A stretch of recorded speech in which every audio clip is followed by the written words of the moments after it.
Je veux savoir comment tu te sentais à l'approche de ce combat. Je me sens très bien, contrairement à ce qu'on peut plus croire. Contrairement à la grandeur de l'événement, je me sens plutôt très serein.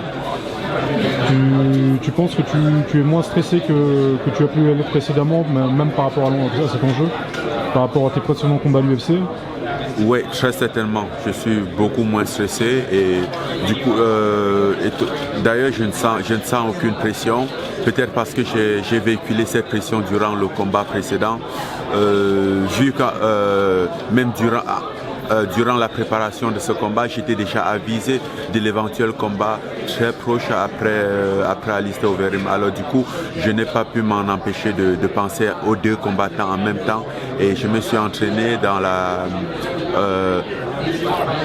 ayant en l'esprit ces deux adversaires. Je pense que ça a exercé une énorme pression sur moi et à la fin j'ai pu gérer.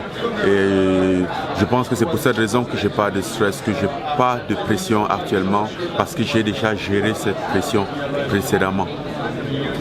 Qu'est-ce que tu veux nous dire deux mots sur ta préparation qui s'est donc terminée au MMA Factory? Comment ça s'est passé le retour en France?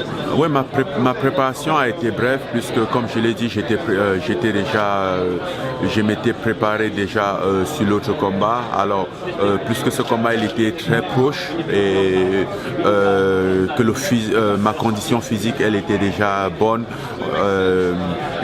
plusieurs mois d'entraînement étaient encore en stock. Alors c'est pour ça que j'ai décidé d'aller au MMA Factory pour passer 2 semaines et finir les entraînements avec ma team, puisque c'était plus facile pour moi d'aller en France, les rejoindre que pour eux tous de revenir ici. Alors on est allé là-bas faire un travail de points pour finir la préparation. Là cette fois tu as un soutien médiatique sans précédent, donc c'est en France. Est-ce que tu as eu également plein de retours en Afrique et notamment au Cameroun? Ouais, c'est juste que bon, on n'arrive pas à tout gérer, mais il y a énormément de retours. Même tout à l'heure, il y a certains médias qui ont pu parler à Fernand et qui ont demandé à me parler. J'ai juste pas pu, j'ai juste refusé parce que j'avais d'autres trucs à faire. J'en ai parlé à un et d'autres qui se sont fâchés et tout ça. Ça fait un peu énorme quoi. Il faut juste qu'ils prennent un peu les mal en patience et qu'ils laissent les choses évoluer, venir à eux petit à petit. Est-ce que tu pourrais nous révéler ta musique d'entrée ou nous donner un indice au moins? Ma musique d'entrée? Ouais. Non, je ne peux pas le révéler là tout de suite. Un petit indice au moins. Hein? Un petit indice. Un petit indice? Ouais. Le temps de l'Afrique. Ok.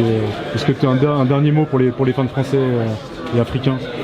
Oui, évidemment. Je les remercie tous pour le soutien parce que je ne m'attendais pas à ce que ce soit si intense le soutien et que je reçois. Et c'est très émouvant, c'est aussi très, très plaisant d'être de l'autre bout du monde où on se dit qu'on est inconnu et sentir cette présence comme si on était toujours proche.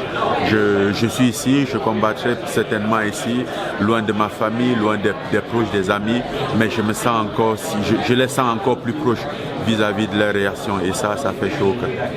Merci Francis. Merci Julien.